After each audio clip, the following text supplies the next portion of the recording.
À Monsieur Vincent Van Gogh. Merci d'avoir accepté cette mission d'évangéliste dans la région minière du Borinage. Nous reconnaissons la ferveur avec laquelle vous vous êtes investi. Mais en cédant jusqu'à vos effets personnels aux mineurs nécessiteux, nous pensons que vous interprétez mal la notion de partage dictée dans les Écritures. Nos rappels à l'ordre restant ignorés, considérez-vous comme étant relevés de vos fonctions d'évangéliste et libérés de vos engagements envers l'Église. Votre rente ne sera plus versée.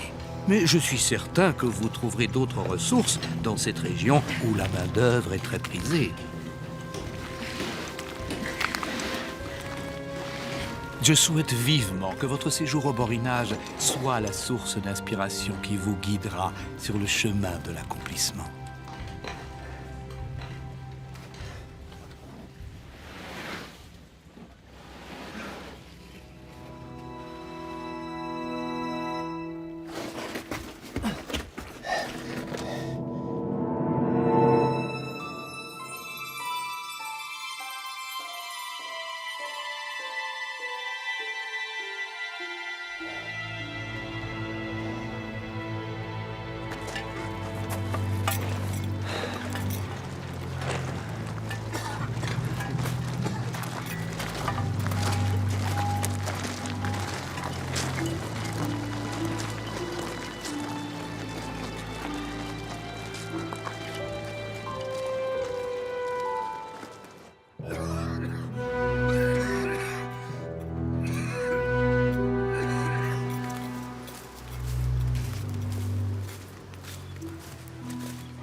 Entrez.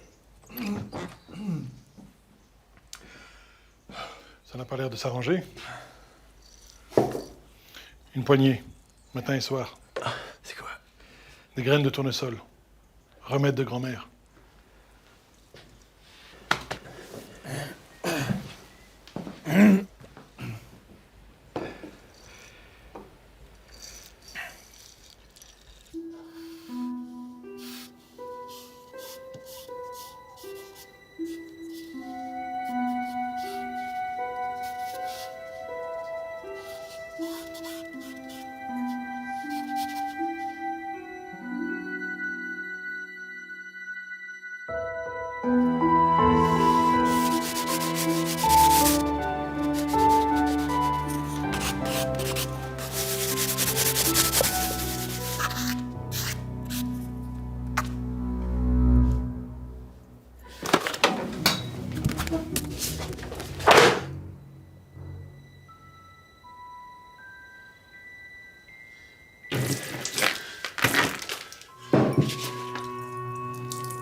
Je griffonne de grands dessins d'après Millet, mais aussi des œuvres personnelles. J'en ressens l'envie autant que le besoin. Je voudrais exécuter mieux que je le fais. Ces exercices au fusain me sont éminemment utiles, car le fusain est au dessin ce que le piano est à la musique. Et c'est sur un piano que les compositeurs esquissent leurs grandes symphonies.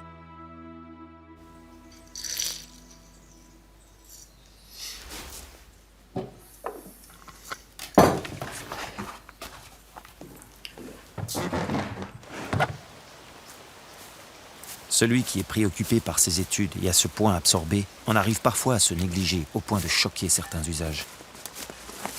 C'est dommage quand c'est pris de si mauvaise part, comme le clergé qui reproche ma tenue négligée et m'excommunie parce que je suis un malpropre à leurs yeux.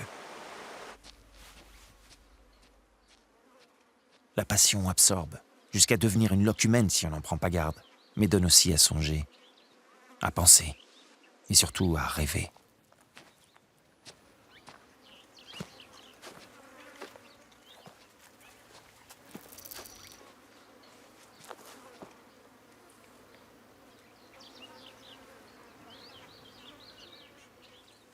Mon but se dessinera lentement et sûrement, comme le croquis devient une esquisse et l'esquisse un tableau. Car ce quelque chose qui s'appelle âme ne meurt jamais. Cela vit toujours et cherche encore, et encore, et encore.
La lumière du jour se réduit à la taille d'une étoile dans la nuit la plus noire.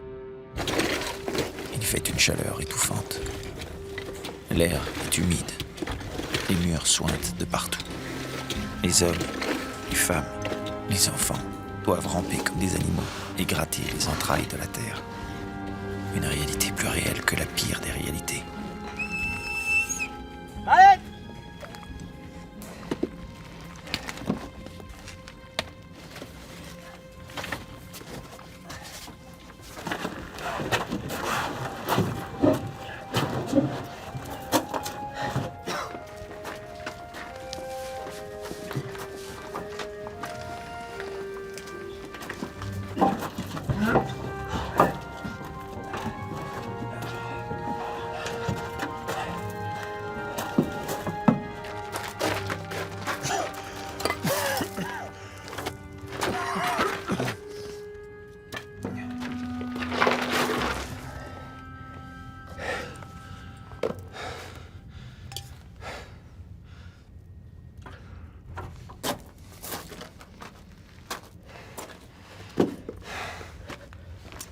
Bon.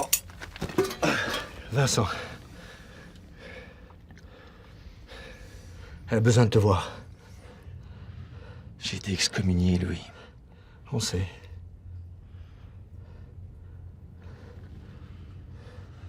Je suis plus personne.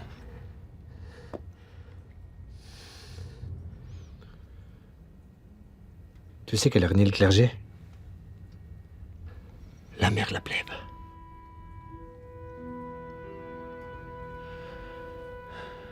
Louis. Je peux pas.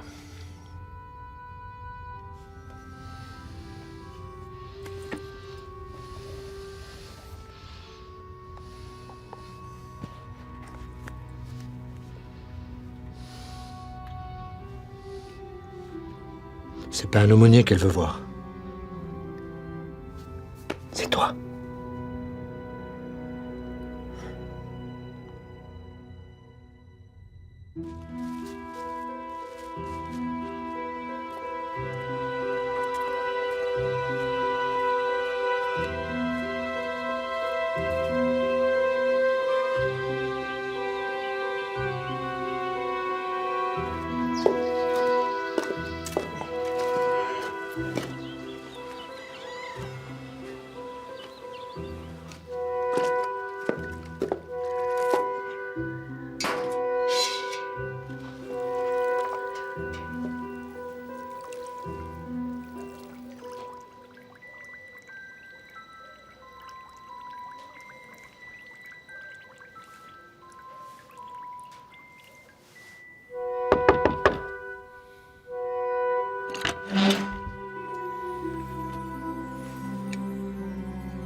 C'est bon sang. Quel au moins qu'il n'ait pas revu ce gamin-là.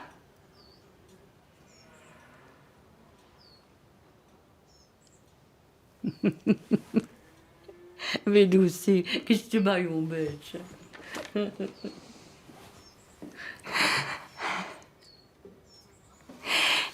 El Solia. Ça veut dire soleil. Oui, il est revenu, le soleil. Ah, c'est Tom, gamin. On a causé. Il y a bien du changement depuis que tu as déménagé, tu sais. L'aumônier qui te remplace, là.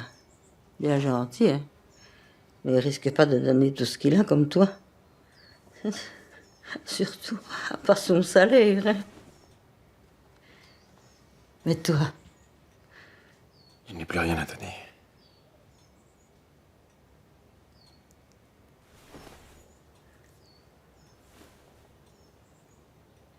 c'est de ça qu'il y a d'ail. Honte à eux. Ils disent qu'ils sont ouverts à nous. Mais ce qu'ils veulent, c'est qu'on pense comme eux, c'est tout. Ils racontent toujours la même chose, toujours la même formule. Mais eux, ils sont pas avec nous dans la mine, hein, ou au champ.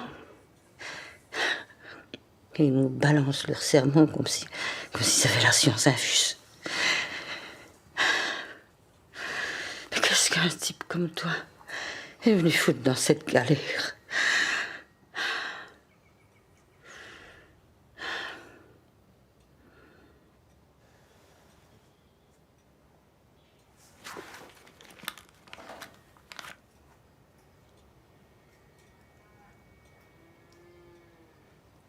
Je viens de le fixer.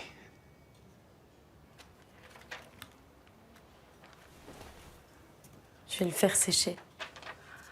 Dans ta lampette, juste murci.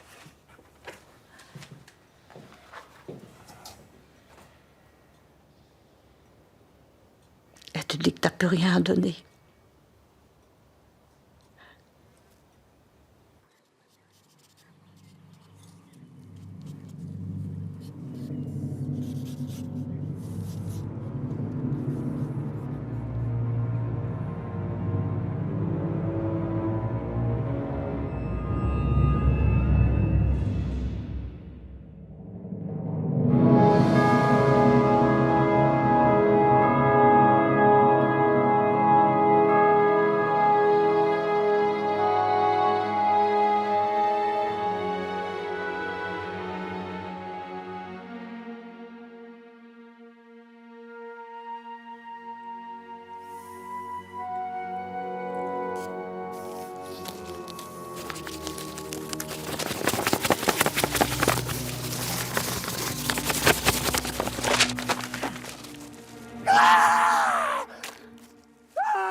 Voilà maintenant 2 ans peut-être, que je suis plus ou moins sans place.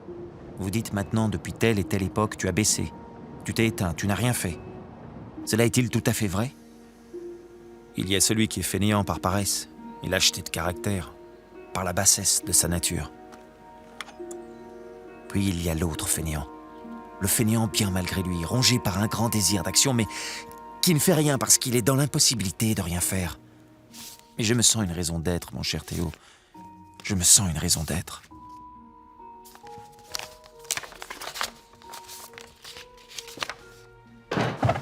Tu dois savoir qu'avec les évangélistes, c'est comme avec les artistes. Il y a une vieille école académique, souvent exécrable, tyrannique, l'abomination de la désolation. Enfin des hommes comme une armure, une cuirasse d'acier de préjugés et de conventions.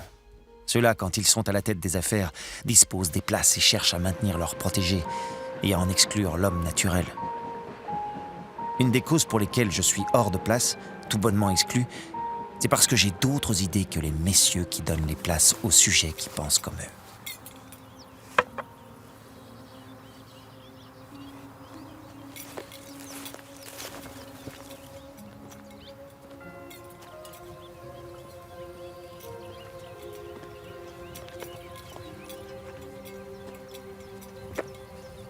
Les hommes sont souvent dans l'impossibilité de rien faire, prisonniers de je ne sais quelle cage horrible, très horrible.